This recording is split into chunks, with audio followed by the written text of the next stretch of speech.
Hello everyone, I'm Simon from Games and Tables, and this is our very first episode of the Guild Ball Spotlight. In this series of videos I want to try to upload every week or every 2 weeks. I want to share my thoughts about the different players in the different guilds, starting with the Alchemist guild, my main guild. I play mostly and currently in our league, and then continuing over maybe the Farmers guild if they are out then, to the different other guilds I play and I don't play but I have played against. So I'm speaking with my gaming group to get more information about different players from the guilds I don't play myself, to give you good thoughts about their play style, about some tactics, how to use the different players, how to bring them into the game, how to combine them with other players maybe. There are some synergies with different character plays you might have not thought about yet. As you can hear, I'm not the best English speaker, but bear with me, I'm trying, and in the course of this category I might get better. And starting with the Alchemist Guild. We're running a big league right now. We're commenting it in German, but we have all the plays displayed in English, so you could follow it still if you just cut out the tone, the commentary. You can follow the gameplay. It's really fun. We are progressing slow because we just want to make we want to play every match, and sometimes some players can't get time for the matches, so we wait for them. Currently we are at the 10th day in the league of 14, and only one game is missing, but the video is already recorded and is currently in the editing and will be uploaded soon. So in this category, in the spotlight, I will go on with the Alchemists, and all these guilds I will separate in different categories of the players inside the guild.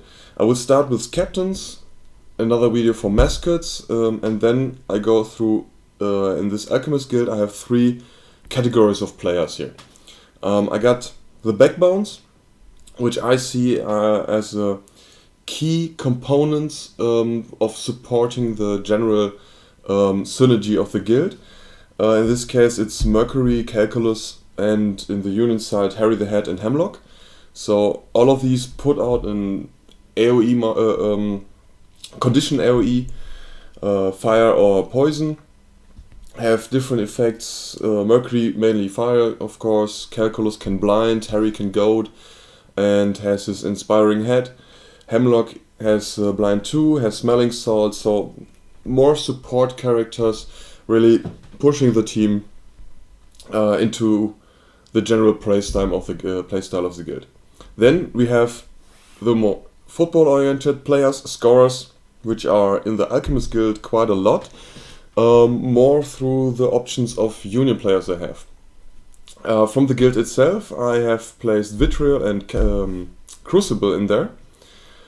And from the Union, it's Avarice and Greed, of course, Mist, and even Snakeskin. So those are, in my thoughts, the football or scoring parts in the guild. And then the last category is bruisers. Bruisers, for more beating up the people, getting takeouts, and generally dealing damage to the opponent. We have, of course, Catalyst, both variants. Venom, getting a bit, upfront. I personally, I like Venom as a character, but I don't like him as a player in the game right now. I think he needs some kind of push, but I put him in the bruiser category because he's quite tanky with a defense of 4 and can get to armor 2. So more of a bruiser style than anything else, I think. Compound, of course, as goalkeeper, and as the Union part, Decimate, to constantly deal damage while dodging. And she can play ball, of course, but I put her in the bruiser category since I value her damage, or consistent damage output, more than her football skills. So those are the general categories of players inside the Alchemist Guild, in my opinion. And in this first video I will talk about the 2 different captains, because those bring two different play styles with them, and the captain generally forms the nature of your team. You play around your captain a lot. I don't recall any captain who you think is just a kind of support tool who goes with any other combination of players. You should build it around the captain, because he has most influence available to him and most plays, legendary plays and so on. So the captains have the most impact in the game, of course, and should be the centerpiece of your rooster composure. I hope I use the correct words here. So we have Midas and we have Smoke. So starting in the chronological order, Midas is a Season 1 captain, but he's more of a Season 3 captain now. He experienced a lot of reworks in this current season, but his stat line is completely the same. The same.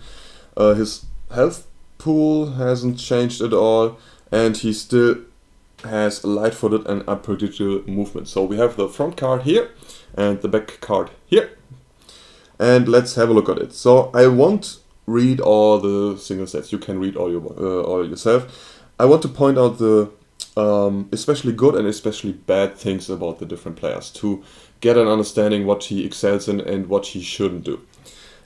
As with Midas, well, looking at his stat line, there's nothing to say about is bad.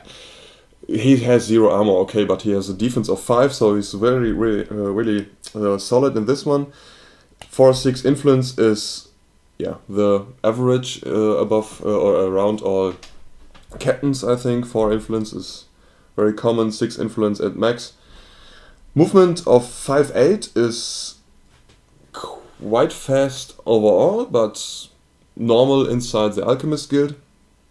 Tech of 6 is again the average tech value for most captains, and is a kick of 3/8. So from the stat line, he is already some kind of striker, and I think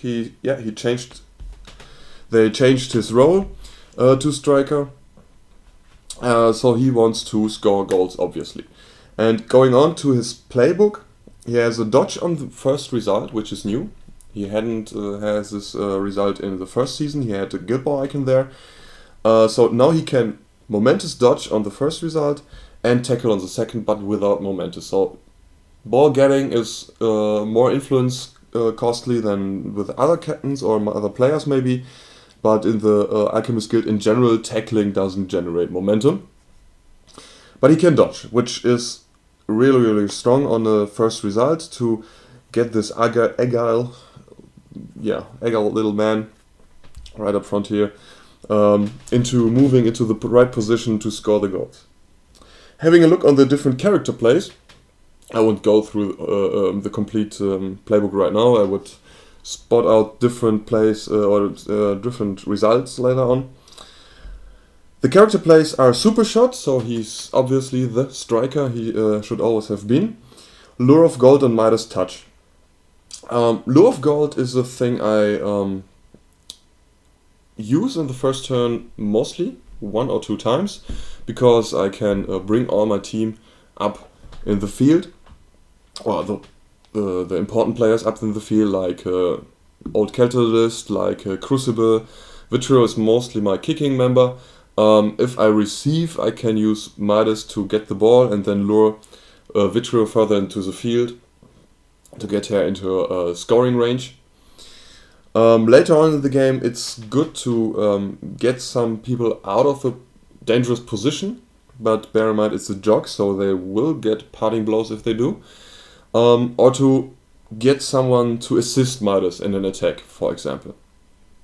Midas Touch on the other side is a thing I don't yet have to appreciate, or I can't appreciate right now. It's only triggered from the playbook. It needs 3 results to be triggered. It's momentous then, okay, but with a tech of 6, you can get the 3 results quite often, but not always. It's more about against the defense 3 armor 1, the one of the two common sets of stats. You get it on average against defense 4 armor 1, which is the other more average stat, I think. You don't get it. And if you get it, it does not have an direct impact. It's giving you a burden token, is giving the opponent model a burden token, which you can use on a later attack for 2 additional hits. So it's more like setting up Flask maybe, or to really ensure you get the higher results. And that's, I think, the main reason why they put it in. Midas can use 5 hits to make a momentous double dodge, double push, which is really impactful. And if he prepares it with the Midas touch on the first attack and then gets a second attack and goes up to 5 hits, he can really disengage a long distance, get into goal threat range maybe, and score. So that's the main thing of Midas touch. I think it's a more safety thing, because if you really need this higher results and you don't get it at first, use Midas touch, then try again, and then you may be guaranteed the higher result. But I don't see that much of a use of Midas touch right now. As to his backside, or the backside of his card, I should say, he still has light-footed, he still has unpredictable movement, but he has only 1 inch reach, so this unpredictable movement can be outplayed pretty easily with 2 inch melees. But it's still very good against the different 1 inch melee models, especially 1 inch melee captains like Philly. Philly is really strong in our local meta, or in our gaming group right now. She tears most guilds apart, and currently the Butcher's Guild is leading our league with only Philly in play. But since her Season 3 nerfs to her Blood Circle, I think it's called, or Pain Circle, she can dodge out of it, so Midas can really easily unpredictable movement out of her melee zone and is completely safe from her. And that's the most beneficial situation I can think of. Really being safe from this hard-hitting captains or single models. Hammer is the same thing. Then he has showboating. He spends 1 less momentum point to make teamwork actions. So he's very momentum efficient now. He can pass the ball and dodge, or receive the ball and dodge, even make a snapshot with 1 momentum cost less. So you generate more momentum in your first turn, or not more, but you keep your momentum in the first turn, still having all this movement shenanigans, and even, especially if you add Harry the Head with this inspiring head to the roster, Midas can snapshot for free, and you have all the movement shenanigans in your first turn, or in the second turn maybe too, if you position correctly, without spending any momentum. So you stack up in this momentum points, which are really precious to activate first, to score the goals, to set up defensive stances and something like that. So showboating is a really strong trait to have it. Then he has a new heroic play, Promise of Fortune. This model may immediately make a 2 inch dodge. This model gains +1 arm. In Season 1 and 2 it was an option out of 3, a choice out of 3, either +2 movement or +1 arm, or last one was +1 damage on playbook damage results. He was able to really outright kill different players in a single activation back then. Now he's more football focused. I like it. I like this a lot. His heroic play allows him to make a dodge move which he lacks outside his playbook.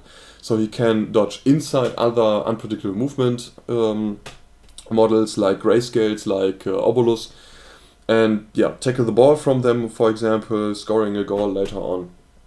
Really offensive oriented, directing to the goal scoring game. The last one is a legendary play. It's Magnum Opus. That's a change too. It was momentum generation in the past seasons. Now it's more conditions which the Alchemist Guild in general is playing a lot with. But there's a single condition they were lacking earlier. Now they have it, the snare condition, but it's only once per game. It's a legendary play, and it's immediately after scoring a goal.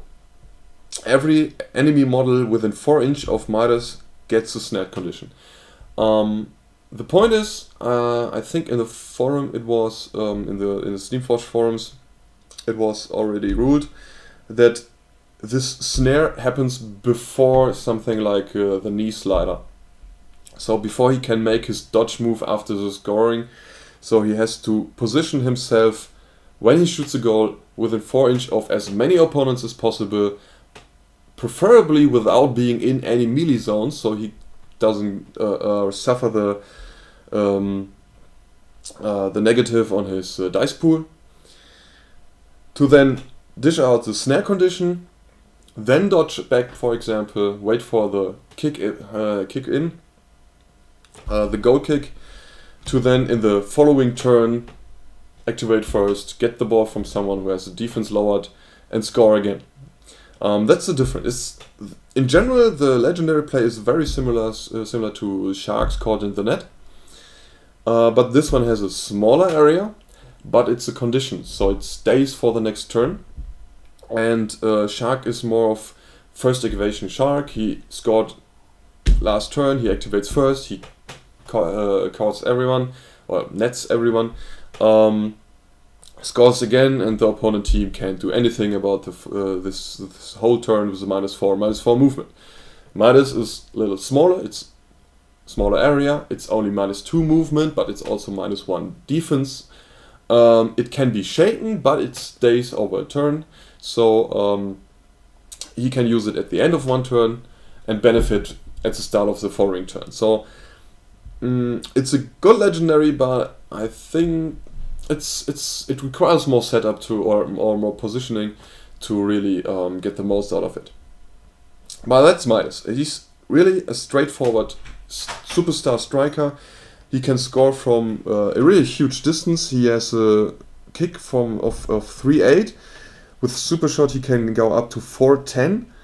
With his movement of 5.8, so 8-inch sprint. Super shot, the second influence uses, a third he needs for this the kick, is already on a 18-inch threat, and with his heroic play for 1 momentum, he has a 20-inch threat by himself, and with a combination of attacks and his character or his playbook, in a charge he can maybe reach the 5th column for double dodge, double push.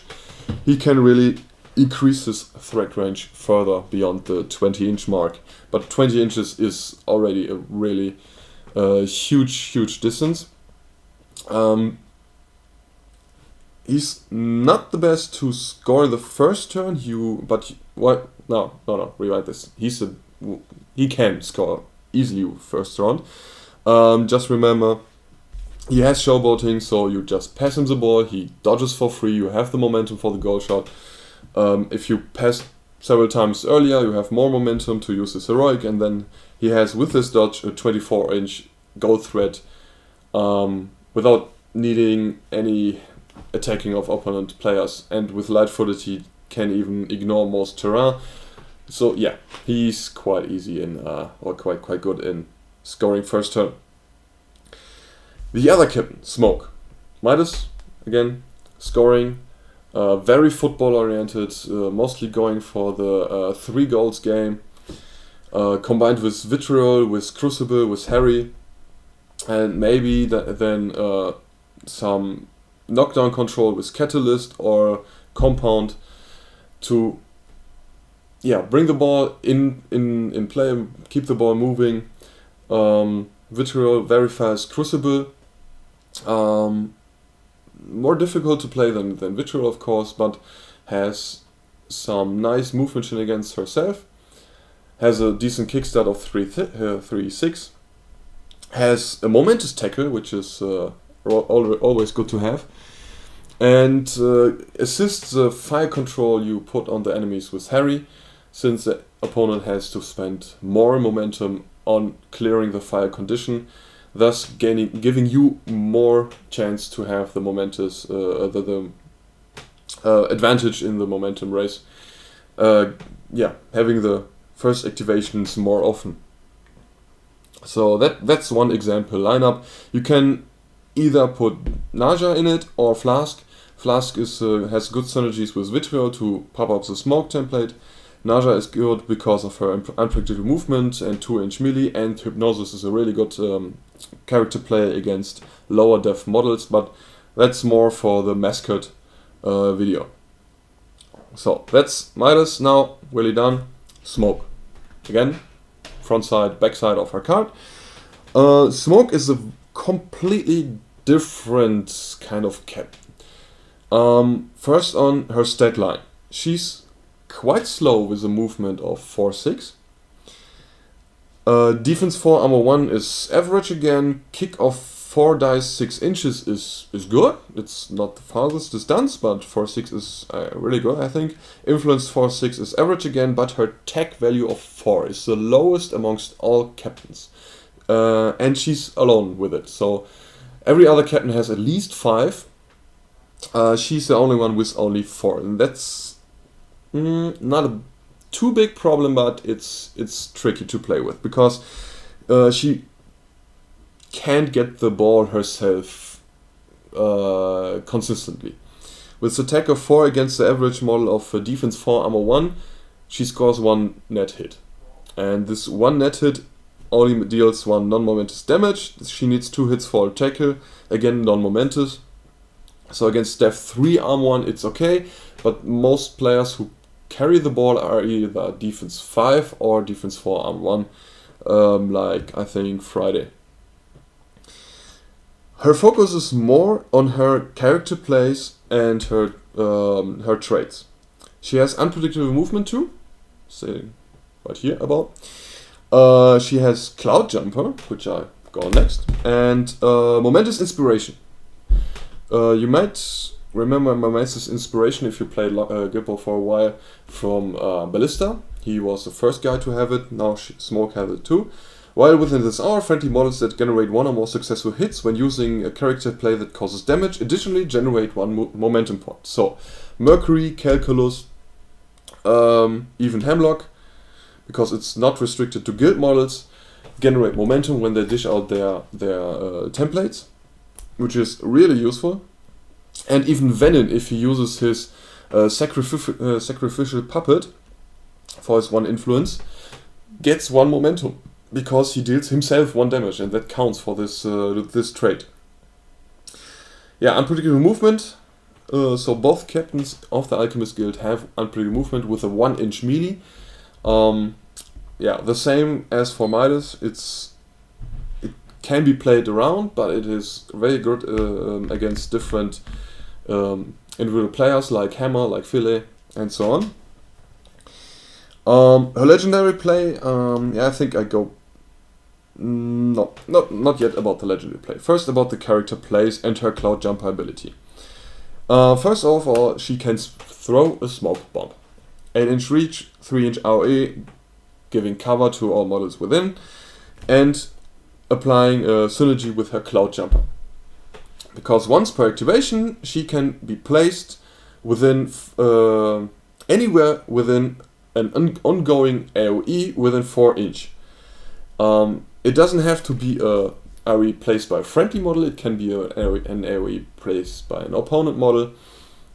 Just has to be within 4 inches and she can jump into it.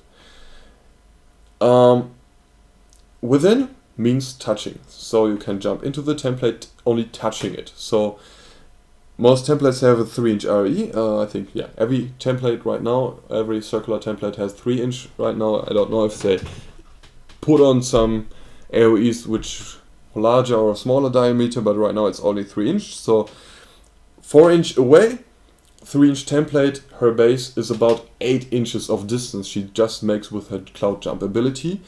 Adding her 4-6 movement, so 6-inch sprint is 14 inches of movement distance, and a 6-inch kick is again a goal thread of 20 inches.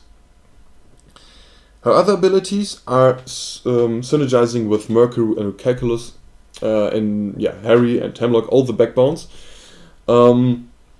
Alchemists, she can choose and choose an AoE that was positioned by a friendly model and position a new AoE in contact with the old one. So it can be overlapping, it can be touching anywhere in contact. Only once per turn, but you can copy any template. And then the last play she has is pushing friendly templates up to 4 inch, or replacing them within 4 inch. So again, it's template 4 inch touching another template. So it's a total distance from the edge of 7 inches. And every model inside the new position of the template counts as entering. So this is the main reason Smaug is I think more characteristic alchemist than Midas, because she works with all these conditions we can bring into play. With Mercury it's fire, with Calculus it's poison. Place an RE, copy it, replace, and all the opposing team members are affected by the chosen condition. And now her legendary play is she positions 2 3-inch AoEs within 8 inch of this model, and models within 1 or more of these AoEs suffer 3 condition damage, so it bypasses tough hide. And models entering or ending their activation in either of these ongoing AoEs suffer poison. When you place the AoE, models aren't entering it immediately, so you have to replace it with Chemical Breeze. But that's not a huge problem, I think. But she can really deal this last bit of damage you need. Some players I've read in the forums use it early on in the first turn to just spread the conditions, deal 3 damage to different members, adding the poison damage to have guaranteed 5 damage going into the second turn. And if you play a big league and have the experimental mix plot, campaign plot, guild plot, it's a rare plot from the Alchemist guild, but it's very strong. You have, for example, Calculus using a 3-inch AoE, increasing the damage by 3 and adding the bleed condition, and then having Smoke copy and replacing it everywhere, so every opponent has poison, bleed. The models initially hit by a Calculus have 5 damage suffered already, and then the legendary play for 3 damage is 8. It's a total of 13 damage. You can kill different players or prepare them to finish them off early in the next turn. That's a scary combination. I only had the card once this campaign. I have it since the 3rd day of the campaign, and I've only drawn it once, I think. Yeah, I've only drawn it once. So I'm hoping to get it more because it's so impactful. But that's for the campaign league. For the normal play, you don't have this extremely crazy plot card. You have only 3 condition damage plus the poison condition, and if you play with the Venom, you can add the bleed condition. But yeah, early on, dish out damage, put the opponent into a disadvantage in the first or in the early activations. He doesn't have much momentum to shake the conditions off, so you can really guarantee those damage points.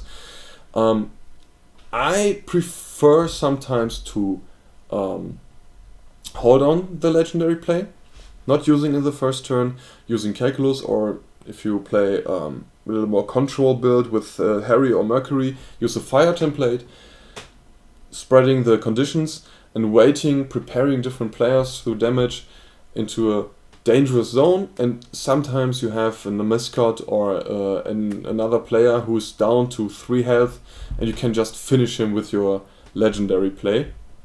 And yeah, sometimes your opponent forgets about your legendary play, so he thinks, 3 health, nothing much left to activate, so I don't have to heal her or him now. And that's when you can strike with Smoke, because Smoke has this unpredictable threat range with her Cloud Jumper. She can be everywhere.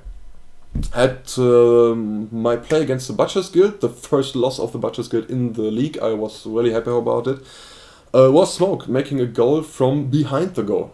I ran up to Tenderizer, he couldn't charge me because he already engaged me, then I jumped behind the goal and scored from there. And I started my move near the center line, so she can score goals quite easily with her 4-6 kickstart. 4 dice is extremely efficient. You almost always get the tap in bonus with your cloud jumper ability, but you kind of commit Smoke. You have to either make it at the end of a round, so you can activate her first in the following round, jumping out again, or just to make sure she does the last goal. As for the team composure, I really like Smoke with Calculus and Veteran Catalyst to deal the maximum amount of damage. Adding Flask, I value Flask here more than Naja in a Smoke lineup, because Flask has this additional AoE Smoke can always retreat to. Flask is around the goal somewhere, making the template, accelerating Vitriol for example, and Smoke can go forward, place some AoEs, replay some AoEs, spreading the conditions, and then jump back inside Flask AoE, staying safe away from every opponent, and repeating it every turn.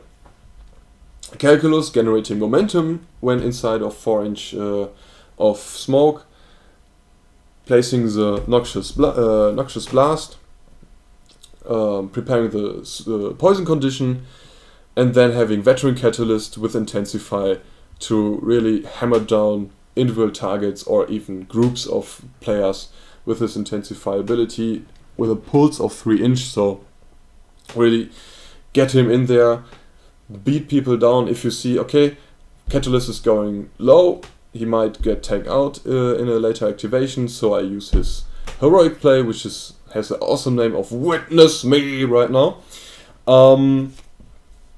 That's the most preferred synergy I play with her.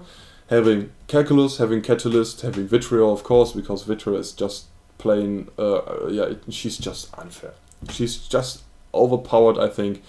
But that's a different story for the footballer scoring video.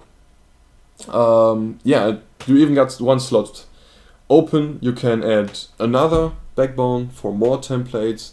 You can add compound to have a influence battery, or even add crucible to really ensure the opponent can shake this the conditions.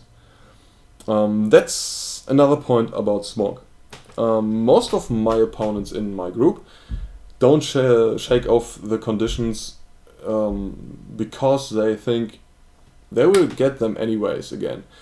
If I play Smoke with Calculus and put 4 to 5 models of the enemy team on, or put the poison condition on them in the first round, they won't shake it. They will get them every round again, so spending the momentum over and over again just to shake it and have it reapplied again is not that impactful, so they just sit on it. That's when Smoke can reduce her amount of influence needed for a turn. Catalyst can really happily bash damage out on the different opponents. And you can focus on players like Vitriol to score a goal or two and narrowing the win options for your opponent. That's a point I've not yet talked about. Sorry for this confusion. Smoke uses not much influence in her activations. I mostly give her 3 to 4 influence because she can do enough with it. She needs 1 alchemy mix to copy a already placed template, and then 2 chemical breezes to place the old template and the new template to a new position. That's 3 influence, and that's mostly all she needs to do. Walking or jogging forward with 4 inches, making all the shenanigans with a template, and then jumping back into a flask template. As such, she generates a +1 influence for the rest of the team. In some turns, she needs to do more, so she gets more influence, but then she can really do a lot with her legendary play, replacing those templates, maybe the template already in play from Calculus, and then even making the goal I described earlier. As with Mercury or Harry, you play a more controlled setup. You have the fire condition to dish out. I prefer Mercury over Harry because of the momentum generation through the fire blast damage. But Harry is never a bad choice in an Alchemist lineup, so you could play it with him, but you will miss out this one momentum point, and would orient to a more football focused playstyle. So with Mercury and Harry, with both of them, you have fire condition, you slow down the opponent and force him to either use momentum to get rid of the conditions or to just crawl above or across the battle, the play field, the playground, and barely getting anywhere.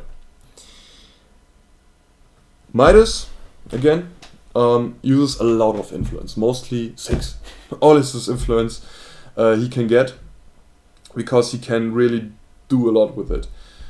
He can lure of gold from the playbook, but if not, he uses 2 influence to lure of gold someone. He nearly always gets the ball or is going for the ball, so he needs one for super shot or for a pass or both, or a kick. And he needs to do at least 2 attacks per activation if he wants to tackle the ball, because one is a tackle without momentum, one is another result with momentum.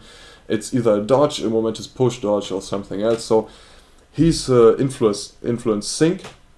He needs a lot of influence, so with him you need some players to push his influence available, or the amount of influence which is available. So you need someone like Compound, for example, or Venom, who can run on lower influence amounts and generate more than they need.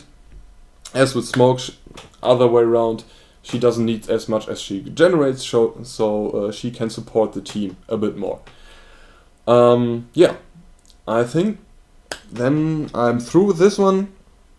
I like both captains a lot, so I like the new Midas way more than the old one. The old one was somewhat odd to play.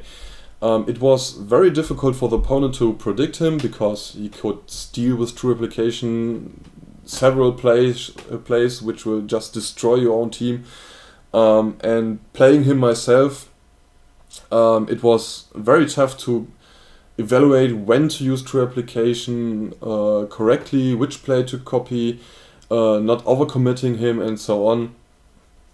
It wasn't that much fun of a game, I think. Now with Midas, he's a more streamlined, focused guy. He's going for the goal. He's going really good for the goal.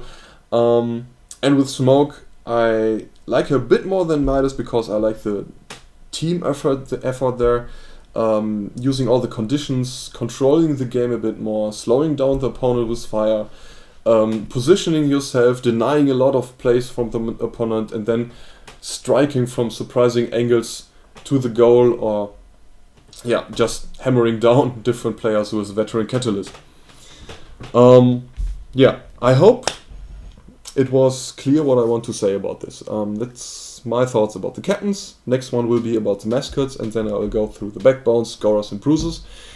If you have any thoughts or any opinions, commentaries, place them down below. This was the very first episode of it, and I might, I need your feedback. Was it good structured? I think not. Was I good to understand? Yeah, that's horrible again. Could you understand me? Could you follow my thoughts? I definitely have to work on my pronunciations, I think. What do you think about the captains you're on your own? So Midas and Smoke, the Alchemist Guild. How do you see them? Have I missed a cool combination of shenanigans maybe? And yeah, what do you like to see or be or to have more pointed out in the next ones? The mascot one will be a little shorter, I think, because mascots don't have as much to say about as captains. Yeah, but I try to bunch multiple players into one video to that I don't have a 5-minute video or something like that. Yeah, what are your thoughts about this one? Have you liked it? Then share it, like it, subscribe to our channel. I will continue to produce more English content in the Guild Ball universe, and if we when we finish our current league, I think we make a new league, and that one will be commented in English then. So we're shifting Guild Ball to English. That might disappoint some of our German viewers, but yeah, excuses to them, but Guild Ball is more internationally grown and not that huge in Germany. So yeah, keep that in mind, and thank you for watching. I hope you liked it. Tell me what you think about it, and then we will see you in the next video. Bye bye.